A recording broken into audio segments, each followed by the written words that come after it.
Friends, welcome back to వని వంటిల్లు. ఈరోజు మనం వంకాయ పచ్చడిని ఇలా తయారు చేసుకుంటే వేడి వేడి అన్నంలో నెయ్యి వేసి తిన్న బ్రేక్ఫాస్ట్లోకి కూడా చాలా టేస్టీగా ఉంటుంది. దోశల్లోకి చపాతీలోకి కూడా తినచ్చు. అంత కమ్మగా అనిపిస్తుంది.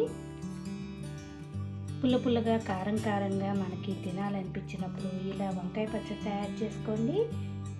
4 ముద్దలు ఎక్కువ తినాలనిపిస్తుంది, అంత రుచిగా వస్తుంది. నా వీడియో చూడబోయే ముందు నా వీడియోస్ మీకు నచ్చినట్టయితే లైక్ చేయండి, షేర్ చేయండి, కామెంట్ చేయండి. మరిన్ని వీడియోల కోసం వని వంటిల్ని సబ్స్క్రైబ్ చేసుకోండి. వంకాయ పచ్చడికి కావాల్సిన పదార్థాలు ఇట్లా 3 వంకాయలు తీసుకోండి. మీరు తినే కారాన్ని బట్టి పచ్చిమిరపకాయలు వేసుకోవాలి. కొద్దిగా చింతపండు, నిమ్మకాయ సైజ్ అంతా చింతపండు వేసుకుంటే బాగుంటుంది. 4-5 వెల్లుల్లి గబ్బాలు, 1 ఉల్లిపాయ, గుప్పెడు కొత్తిమీర. మిగతా ఇంగ్రీడియంట్స్ మనం పచ్చడి తయారు చేసుకుంటూ చూద్దాం. పచ్చడి తయారు చేసుకోవడానికి ముందుగా ఒక గిన్నెలో ఉప్పు వేసిన నీళ్ళని తీసుకుని పక్కన పెట్టుకోండి. దీనిలో ఇప్పుడు వంకాయలు కట్ చేసుకుని ఆ ఉప్పు నీళ్ళలో వేసుకోవాలి. వంకాయని ఎప్పుడు కూడా ఉప్పు నీళ్ళలో వేసుకోవాలి, లేకపోతే కొంచెం కండ్ర అనేది వస్తుంది. ఇప్పుడు వీటిని చిన్న చిన్న ముక్కలుగా కోసి నీళ్ళలో వేసుకుందాం.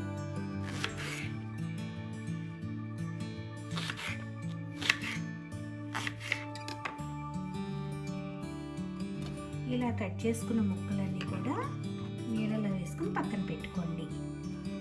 స్టవ్ ఆన్ చేసుకుని బాండీ పెట్టుకుని 1 స్పూన్ ఆయిల్ వేసుకోండి. ఆయిల్ వేడయ్యాక మీరు తినే కారాన్ని బట్టి పచ్చిమిరపకాయలు తీసుకుని వాటిని కొంచెం ఘాట్లైనా పెట్టుకోవాలి, లేకపోతే తుంచి అయినా వేసుకుని వేయించుకోవాలి. ముందుగా పచ్చిమిరపకాయల్ని వేయించుకుందాం.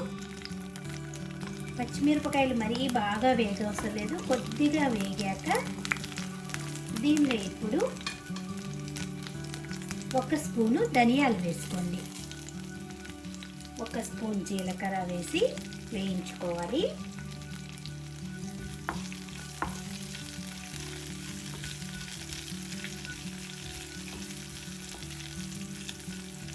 ధనియాలు జీలకర్ర వేగుతున్నప్పుడు దీనిలో 4-5 వెల్లుల్లి గబ్బాలను వేసి వేయించుకుందాం.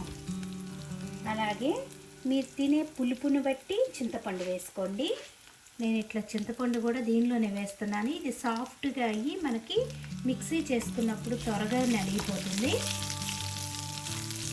ఇప్పుడు కొద్దిగా కరివేపాకు వేసుకుందాం. ఇప్పుడు ఇవి వేగిపోయినాయి. స్టవ్ ఆఫ్ చేసుకుని వీటిని మిక్సీ జార్లోకి తీసుకుందాం. ఇప్పుడు స్టవ్ ఆన్ చేసుకుని అదే ప్యాన్లో ఇంకొక స్పూన్ ఆయిల్ వేసుకోండి. ఆయిల్ వేడయ్యాక వంకాయ ముక్కలను వేసి వేయించుకోవాలి.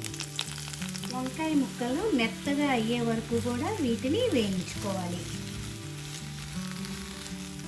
వీటిని వేయించుకుంటే మనకి త్వరగా మగ్గిపోతాయి. 2-3 నిమిషాలు వేయించుకుంటే వంకాయ వేగిపోయింది. ఇలా వేగాక స్టవ్ ఆఫ్ చేసుకుని ఇప్పుడు వీటిని చల్లగా అవనివ్వాలి.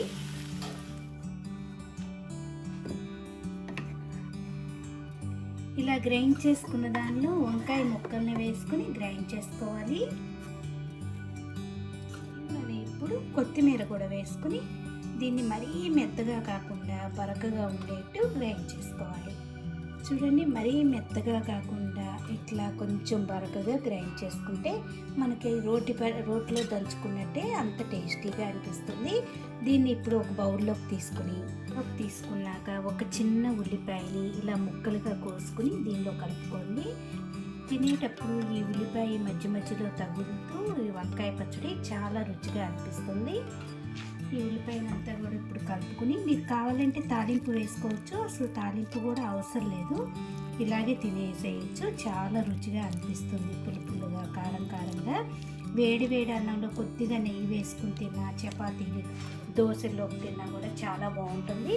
మీకు నచ్చితే తప్పకుండా ఒకసారి ఇలా ట్రై చేసి చూడండి. Thank you for watching.